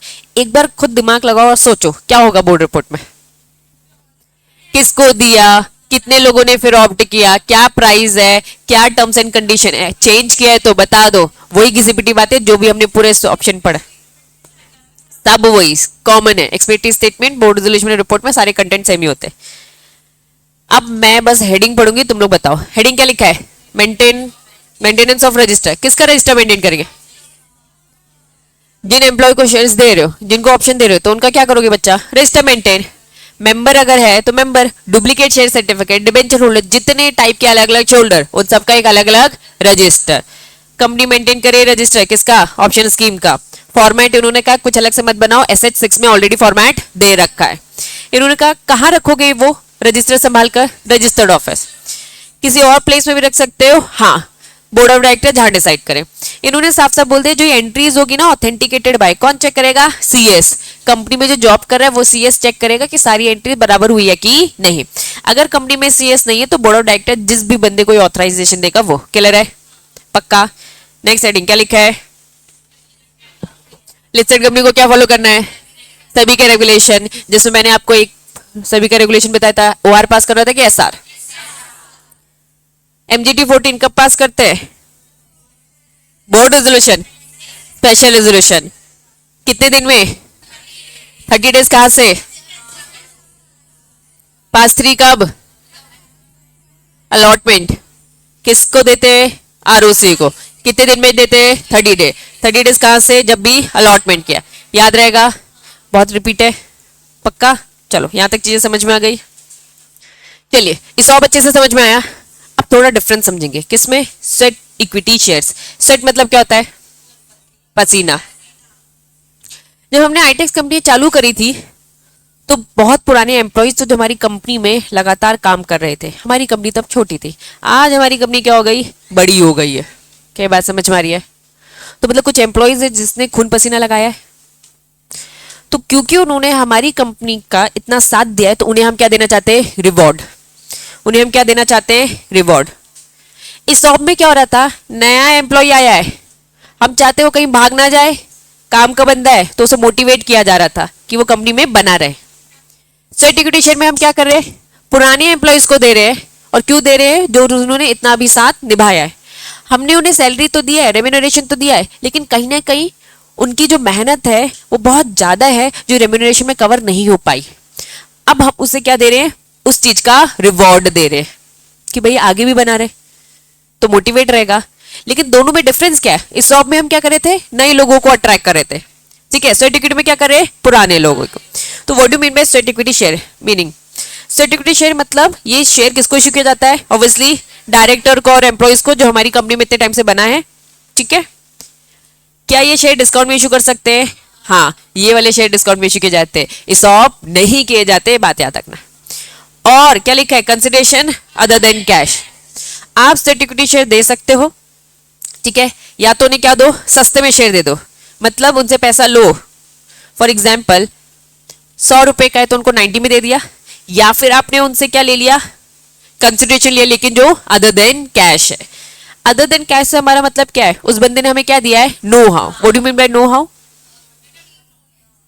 नॉलेज दिया। इंटेलेक्चुअल प्रॉपर्टी राइट्स, क्या कॉपीराइट सुना है, क्या पेटेंट सुना है, और क्या सुना है? तीन होते ना, ट्रेडमार्क। मतलब एक तरीके से मेहनत करी है, या फिर क्या लिखा, कुछ भी वैल्यू एडिशन, कुछ भी आपने हमारी इस छोटी कंपनी को बड़ी कंपनी को, है ना, तक पहुंचाने के लिए जो कुछ भी आपने वैल्यू एडिशन किया है वो हम आपसे ले लेंगे कंसिडरेशन अदर देन कैश। क्या हम आपसे पैसा ले रहे हैं? क्या नहीं। दो ऑप्शन है, या तो पैसा ले लो और सस्ता दो, सस्ता डिस्काउंट, या फिर कंसिडरेशन अदर देन कैश। ये सब उनकी क्या है? मेहनत है, जो कंपनी की स्टार्टिंग से आप लगे हुए थे। बात समझ में आई? तो अब पूरे कॉन्सेप्ट को समझते हैं, ठीक है। दोनों में आपको डिफरेंस बिटवीन समझ में आया। नए एम्प्लॉयज को किस में अट्रैक्ट किया गया है? ओल्ड में। रिवॉर्ड कहां दिया जाता है? पुराने काम का। मोटिवेट, याद रहेगा। दोनों में डिफरेंस समझ में आ रहा है। अब दोनों एम्प्लॉयज तो है, चाहे नए हो चाहे पुराने हो। डिस्काउंट किसको दिया जाता है? स्वेट इक्विटी, पुराने को, न्यू को नहीं। उनको तो बोला जा रहा है 5 साल काम करो, और ये क्या कह रहे हैं? काम कर चुके हैं। अगर मैं डिफरेंस बिटवीन बोलती तो लिख लोगे? चलिए, अब यहाँ पे एम्प्लॉय की डेफिनेशन है, वहां भी एम्प्लॉय की डेफिनेशन थी। मुझे पहली डेफिनेशन पढ़ो, मुझे बताओ क्या सेम है? सेम है। क्या वहां भी परमानेंट एम्प्लॉय था? हाँ। वर्किंग इन इंडिया या फिर आउटसाइड? पहले वाला सेम है। दूसरा पढ़ो, मुझे बताओ सेम है? अच्छे से रीड करो, डिफरेंस है। Very good. Director of the company, whether whole time director और नॉट। उस डेफिनेशन में हमने पढ़ा था इंडिपेंडेंट डायरेक्टर को इंक्लूड करेंगे कि नहीं करेंगे? नहीं करेंगे। यहाँ पे इंक्लूड हो गया, क्योंकि नॉट बोल दिया मतलब पार्ट टाइम भी आ गया। पार्ट टाइम क्या इंडिपेंडेंट डायरेक्टर पार्ट टाइम है? हाँ, वो पार्ट टाइम होता है। तो क्या यहाँ पे इंडिपेंडेंट डायरेक्टर इंक्लूड है? हाँ। तो ये एक डिफरेंस बना लोगे, वहां इंक्लूड नहीं होता है, यहाँ इंक्लूड होता है। थर्ड पॉइंट पढ़ो, मुझे बताओ सेम है क्या? सेम है, मतलब डिफरेंस किस में आता है? सेकंड वाले में, याद रहेगा। चलिए, तो इन्होंने कहा यहाँ पर लिस्टेड कंपनी तो क्या फॉलो करना है? कंपनीज एक्ट, और कंपनीज एक्ट के साथ क्या फॉलो करना है? रूल्स। अगर कंपनी अनलिस्टेड है तो क्या? एक्स्ट्रा सेबी। इन शॉर्ट समझना, लिस्टेड कंपनी को क्या क्या फॉलो करना है? कंपनीज एक्ट भी, कंपनी के रूल्स भी, और सेबी के रेगुलेशंस भी। तो एक्ट होता है, रूल्स होते हैं, और रेगुलेशन। रेगुलेशन किसके? सेबी के। ये लिस्टेड कंपनी को तीनों चीजें। कंपनी अगर अनलिस्टेड है तो क्या फॉलो करना है? एक्ट और रूल्स। सेबी के रेगुलेशन फॉलो करने की जरूरत नहीं है, याद रहेगा पक्का। नेक्स्ट क्या लिखा है? हेडिंग से ही समझ में आएगा। अगर आज मेरी कंपनी को सर्टिफिकेट शेयर इशू करना है तो सबसे पहले कहां देखोगे? आर्टिकल देख लेना, उसके बाद की बात कर रही हूं, लिखा नहीं उन्होंने, ठीक है। क्या आपको अपने शेयरहोल्डर से पूछने की जरूरत नहीं है?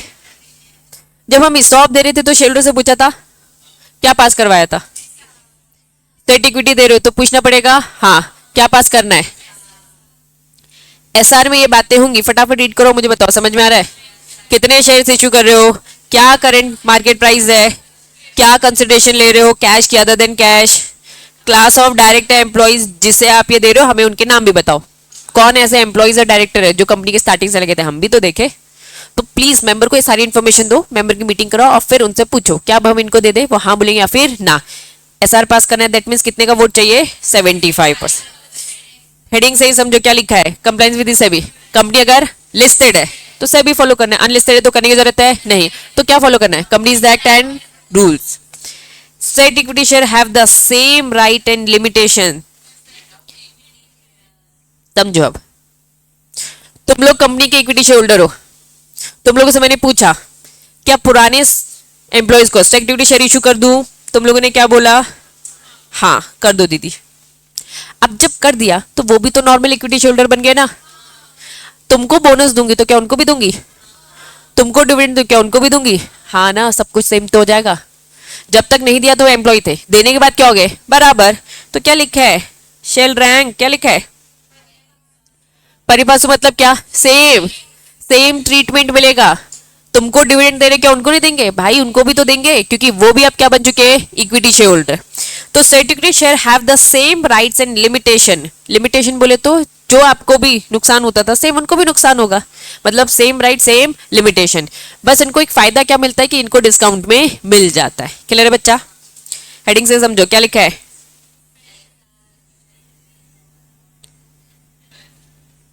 आज मैंने आपसे पूछा, आज की डेट बताओ क्या है? 17 जुलाई 2023। मैंने आज आपसे पूछा जनरल मीटिंग आके ऐसा, तुमने एसआर पास कर दिया। 12 महीने के अंदर अंदर मुझे क्या करना है? सर्टिफिकेट शेयर इशू कर देना है। मैं नेक्स्ट ईयर अगस्त में इशू कर रही हूँ, कर सकती हूँ क्या? नहीं, दोबारा से एसआर पास करो। इन्होंने कहा जब एसआर पास करते हो तो इसका एक वैलिडिटी होती है, इसकी एक्सपायरी रहती है। एक्सपायरी क्या है? 12 महीने के अंदर काम खत्म करो ना। आज परमिशन देनी चाहिए तो अगले महीने से काम चालू कर दो। इतना क्यों खींच रहे हो? ज्यादा से ज्यादा खींचना है तो कितना खींच सकते हो? 12 महीने। क्या 2 साल तक इशू नहीं करोगे क्या? अगर आपको इतना लेट हो रहा है तो दोबारा से पूछो, क्या पता हमारे शोल्डर का मन चेंज हो गया। तो साफ साफ लिखा है स्पेशल रेजोल्यूशन रिमेन वैलिड, कब तक के लिए? Not more than 12 months. Clear हो गया हेडिंग से? नेक्स्ट क्या लिखा है? क्या लिखा है? क्या था अमेंडमेंट? लेकिन वो कंपनीज एक्ट में था कि सेबी में था? सेबी एक्स्ट्रा काम करवाता है, बहुत डिटेलिंग। लेकिन कंपनी अभी कौन सी पढ़ रहे? कंपनीज एक्ट पढ़ रहे, मतलब अनलिस्टेड। अब मैंने अभी आपको इसॉप पढ़ा है, लॉक इन पीरियड इसॉप में था क्या? जाओ पढ़ो, बताओ। फ्रीडम है, पढ़ो, टॉपिक पढ़ लो और फिर मैं क्वेश्चन पूछूंगी। इसॉप में कंपनी को अगर लॉक इन पीरियड रखना है तो कंपनीज एक्ट क्या बोलता है? मिनिमम कितने साल के लिए कंपलसरी रखना है? रख ही नहीं सकते, फ्रीडम है। लॉक इन पीरियड रखना है तो रखो, नहीं रखना है मत रखो, फ्रीडम बोला ना। लेकिन अगर कंपनी की मर्जी है, जितना रखना है रखो, कोई दिक्कत नहीं है। कंपनी को लग रहा है कि भैया स्टॉक मार्केट में आके वो ऐसी तैसी कर दे, हमें कोई लेना देना नहीं है, हम नहीं रख रहे, तो उनकी मर्जी, फ्रीडम है कंपनी के पास। यहां क्या बोल दिया? अगर आपने सर्टिफिकेट शेयर दिए हैं तो कंपनीज एक्ट ने साफ साफ बोल दिया लॉक इन पीरियड आपको रखना पड़ेगा, और मिनिमम कितने का? 3 साल तक। रीड करिए, certificate share issue to director employee shall be lock for the period of 3 years। 3 years का आंसर फ्रॉम दी अलॉटमेंट। साफ साफ लिखा है the fact that share certificate under the lock in the period of expiry of the lock in, सारी चीजें अच्छे से लिखी होगी, स्टैम्प्ड होगी, बोल्ड में मेंशन होगा in any other prominent manner. Prominent manner मतलब अच्छे से क्लियरली दिख रहा होना चाहिए द शेयर सर्टिफिकेट। मैंने अभी आपको बोला ना एक शेयर सर्टिफिकेट उसमें ऐसे स्टैंप मारा होगा, बोल्ड में लिखा होगा लॉक्ड, नॉन ट्रांसफरेबल। ठीक है, अब 3 साल के लिए मिनिमम तो रखना पड़ेगा, कंपनीज एक्ट बोलता है। स्वेट इक्विटी को इस शॉप में रखने की कोई जरूरत है क्या? कंपनी की मर्जी है, रखना है रखो, नहीं रखना मत रखो, मतलब डिस्क्रिशनरी पावर। यहां कोई ऐसा है क्या? नहीं। मिनिमम बोला है 3 साल, मतलब और भी ज्यादा बढ़ाना चाहते हो तो बढ़ा दो, 3 साल से कम तो आप नहीं कर सकते। क्लियर है?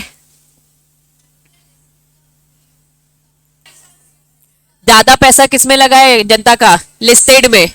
तो भाई उनके लिए लिमिट अलग चलेगी जो सेबी बोलेगा। सेबी अगर शांत है तो क्या मानो?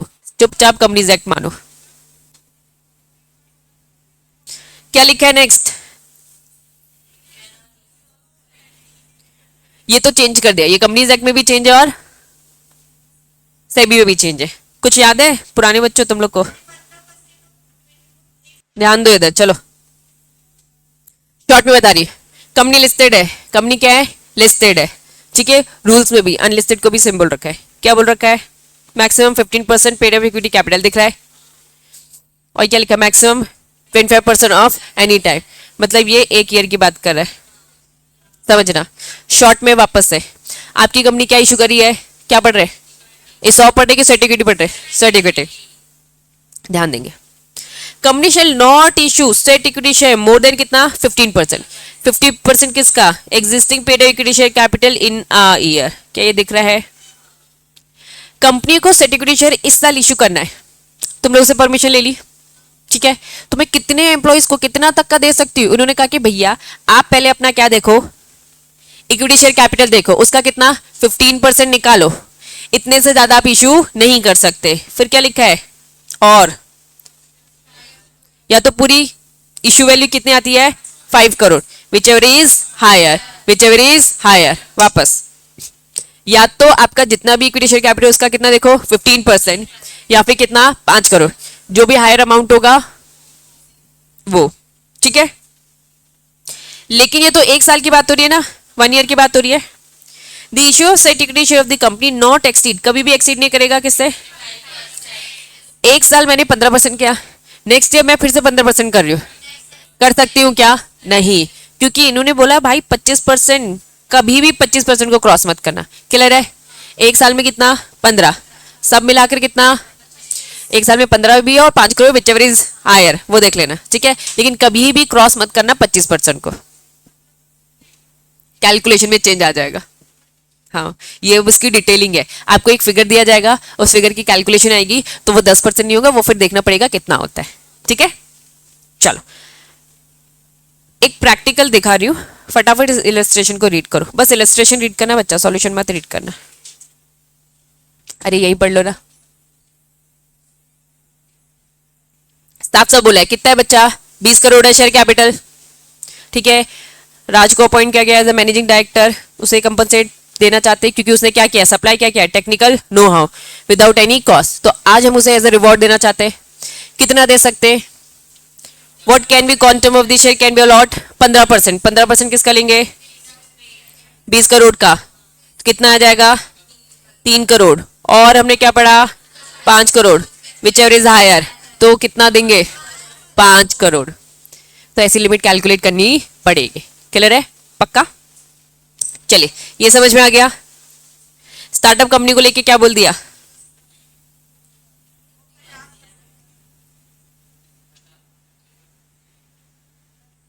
रीड करो मुझे बताओ क्या लिखा है। स्टार्टअप कंपनी समझ गए हो, न्यू कंपनी जो गवर्नमेंट बहुत ज्यादा मोटिवेट करिए, लिखा भी वही है, minister of commerce industry government of India में issue secretary share not exceeding कितना 50% ऑफ पेड अप। कब तक के लिए 10 साल तक की छूट है, जैसे 10 साल खत्म इनके भी क्या हो जाएगी 25% हो जाएगी। बस इनको हम ज्यादा छूट इसलिए दे रहे हैं ताकि ये लोग और मोटिवेट रहे काम करने को लेके, कंप्लायंसेस कम से कम हो, ठीक है। चलिए बॉक्स में कुछ लिखा है, वैल्यूएशन, सेट इक्विटी शेयर की वैल्यू कौन डिसाइड करता है, समझना, एक वैल्यूअर होता है जो अपने आप को रजिस्टर्ड करवाता है। ऑब्वियसली बच्चा इसकी भी एक पढ़ाई होती है, इसकी भी एक पढ़ाई होती है, आपको एग्जाम निकालना होता है, फिर आप क्या बन जाते हो रजिस्टर वैल्यू। लेकिन इसका पूरा का पूरा काम किससे रहेगा, किससे लेना देना रहेगा, प्रैक्टिकल से कि थ्योरी से, क्यों, क्योंकि वो क्या कर रहा है वैल्यूएशन कर रहा है, मतलब उसका ज्यादा इंटरेस्ट अकाउंट से रिलेटेड होगा। तो एक रजिस्टर वैल्यूअर होगा जिसे एग्जैक्ट वैल्यू कैलकुलेट करती बननी चाहिए, ठीक है। तो एक रजिस्टर वैल्यूअर होगा जो शेयर इक्विटी शेयर की वैल्यू डिसाइड करेगा। क्लियर है, जो भी वैल्यू होगी वो कहाँ बता देना, बोर्ड ऑफ डायरेक्टर की रिपोर्ट में भी, और ये किसको सेंड कर देना वैल्यूएशन रिपोर्ट, शेयर होल्डर को भी, क्योंकि शेयर होल्डर को हमें मीटिंग में बताना है ना कि शेयर की वैल्यू इतनी है, इतने लोग को दे रहे, ये दे रहे, तो उसको सारी इन्फॉर्मेशन तो आपको देनी पड़ेगी, तब जाके वो एसआर पास करेगा। इनकम्प्लीट इन्फॉर्मेशन में एसआर थोड़ा ना पास हो पाएगा। क्लियर है, रजिस्टर वैल्यूअर कौन होता है समझ में आ गया, जो शेयर की वैल्यू डिसाइड करेगा। जब भी हम बोलते हैं कि कंपनी फ्री है, कंपनी फ्री है, तो कंपनी कहीं ना कहीं हेल्प लेती है, किसके हेल्प लेती है, इन्हीं सब लोगों से जो प्राइस कैलकुलेट करने में उनकी है ना हेल्प करेंगे। चलिए नेक्स्ट, ये तो कुछ नहीं बच्चा, शॉर्ट में लिखा है, लिमिटेशन दे रखी है, एनी टाइम क्या बोल रखा है 25%, एक साल में क्या बोल दिया 15% या फिर 5, whichever is higher, presentation अच्छा करके दे रखा है बस। नेक्स्ट हेडिंग क्या लिखा है, नॉन कैश कंसिडरेशन, ठीक है, इसको थोड़ी देर से पढ़ाती हूँ, इसको भी थोड़ी देर से, सब कनेक्टेड है। चलिए ये देखो क्या लिखा है, disclosure of board report, board report में क्या क्या होना चाहिए, तो इसे क्या बोलेंगे आरबीएस, मतलब रीड बाय स्टूडेंट, पढ़ लोगे ना क्या लिखा है बोर्ड रिपोर्ट में, क्या क्या कंटेंट होना चाहिए, जो भी सर्टिफिकेट शेयर को लेके पढ़ा सारे कंटेंट एक एक वर्ड समझ में आएगा, ये भी नहीं पढ़ाऊंगी। क्या लिखा है, किसका रजिस्टर मेंटेन होगा, सर्टिफिकेट शेयर जिसको इश्यू किया है। अब इसे कहां प्लेस किया जाएगा, registered office, any other place में भी कर सकते हैं, लेकिन कंडीशन क्या है बोर्ड ऑफ डायरेक्टर जो बोले। लेकिन इसमें जो एंट्रीज हो रही है वो कौन चेक करेगा, कंपनी सेक्रेटरी अगर है तो, छोटी कंपनी सीएस नहीं है तो फिर कौन, बोर्ड ऑफ डायरेक्टर जिसको ऑथराइजेशन दे दे, पूरा वही घिसी पिटी बातें हैं, ठीक है। अब कुछ टॉपिक जो अब आप समझ चुके हो तो मैं उसे रीड नहीं कराऊंगी, खुद आप रीड करने के लिए अब एलिजिबल हो। फिर एग्जाम्पल तो अभी पढ़ लिया, ये क्या लिखा है एक्सप्लेनेटरी स्टेटमेंट एसआर, कि यहाँ एक्सप्लेनेटरी स्टेटमेंट देने की जरूरत है, एसआर पास हुआ था? एसआर पास होगा तो एक्सपेक्टेड स्टेटमेंट देना पड़ेगा। तो क्या अंदर का कंटेंट आप खुद पढ़ लोगे? चलो अब जो मेरा वाला पढ़ाने वाला एरिया है पढ़ाऊं, कौन कौन से पॉइंट्स बच गए अपने? 8, 9, 10। चलिए स्टार्ट करते। हेडिंग में साफ साफ क्या लिखा है?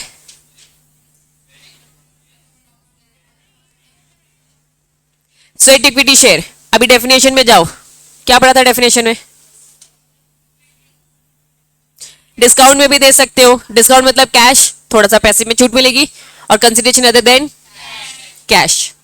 अब अदर देन कैश मतलब क्या? नो हाउ दिया, अभी एक एग्जांपल पढ़ा था, अभी टेक्निकल उसने नो हाउ दिया था, सप्लाई क्या था, क्लियर है?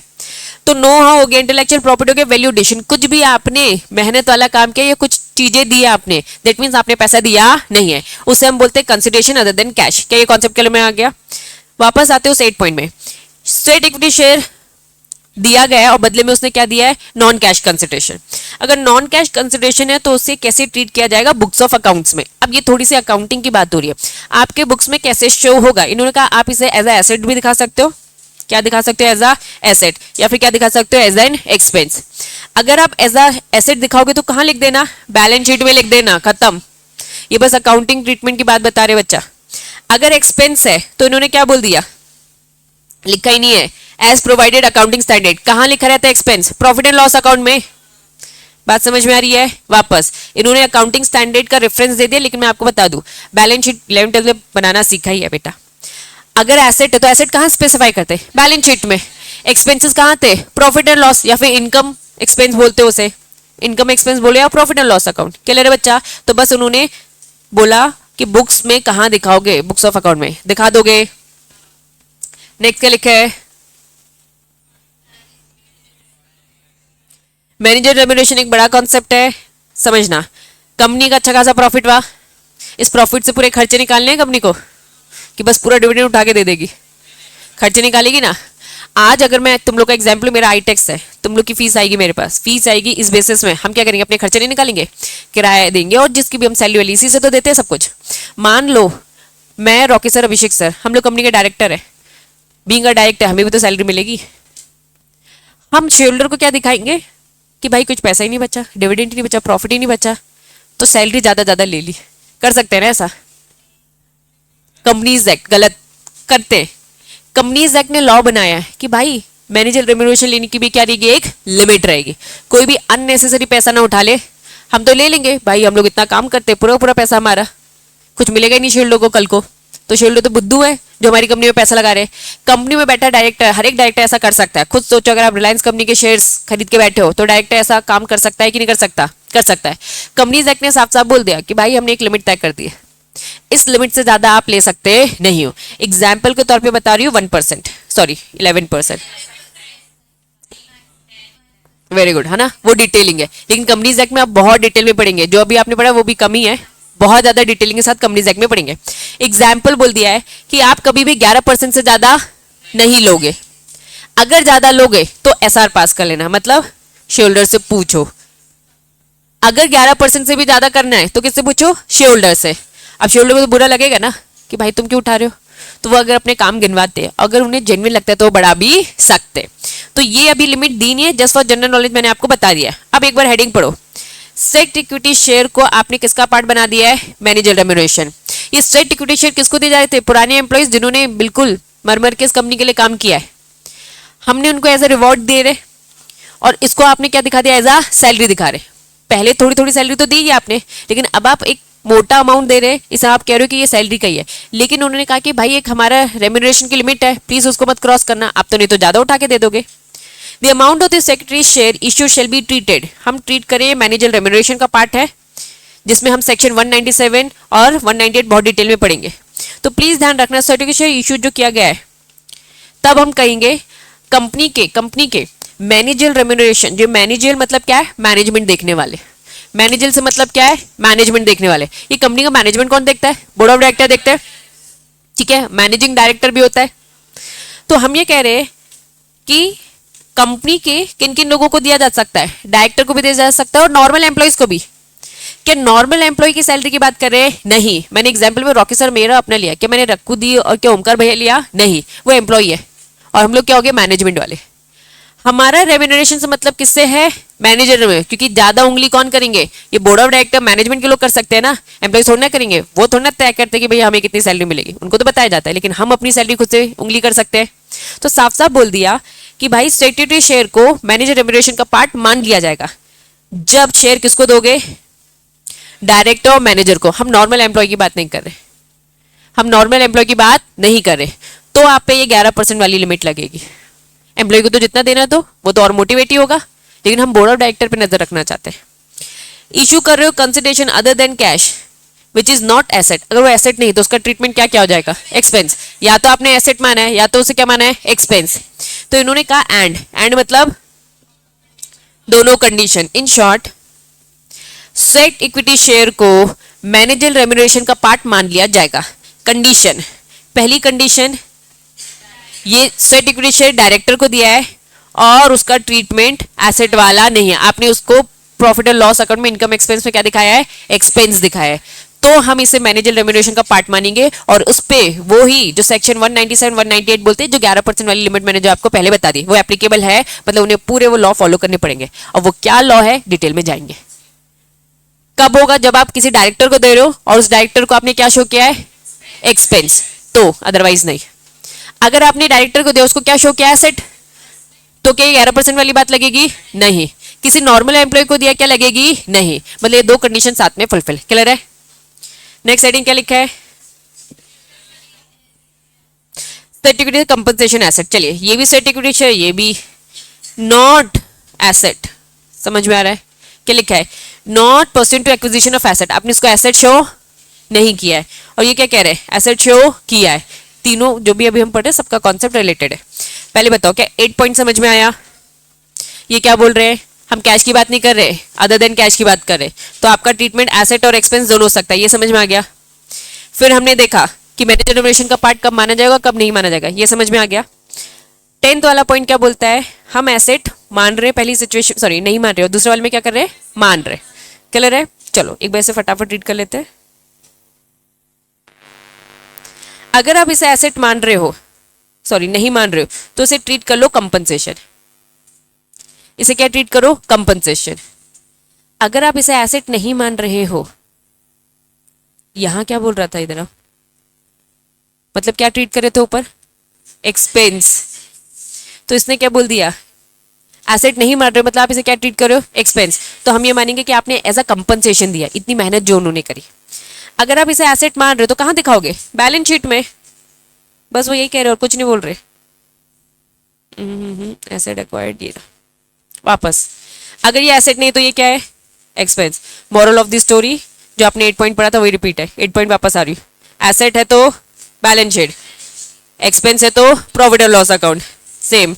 एसेट नो बोल दिया, दैट मीन्स कहाँ जाएगा, एक्सपेंस। और एज अ कंपनसेशन दिखाओगे, आप लिखोगे क्या कि हमने कंपनसेशन दिया, ये खर्चा है हमारा। और अगर एसेट है तो कहाँ दिखाओगे, बैलेंस शीट। खत्म, सब रिपीट है, बस अलग अलग तरीके से बोला गया है। यहाँ पे टॉपिक होता है हमारा ओवर। समझ में आ गया। तो आज हमने 2 टॉपिक पढ़े। पहला क्या पढ़ा, स्वेट इक्विटी शेयर, और दूसरा क्या पढ़ा, इसॉप। क्या दोनों में डिफरेंस समझ में आ रहा है।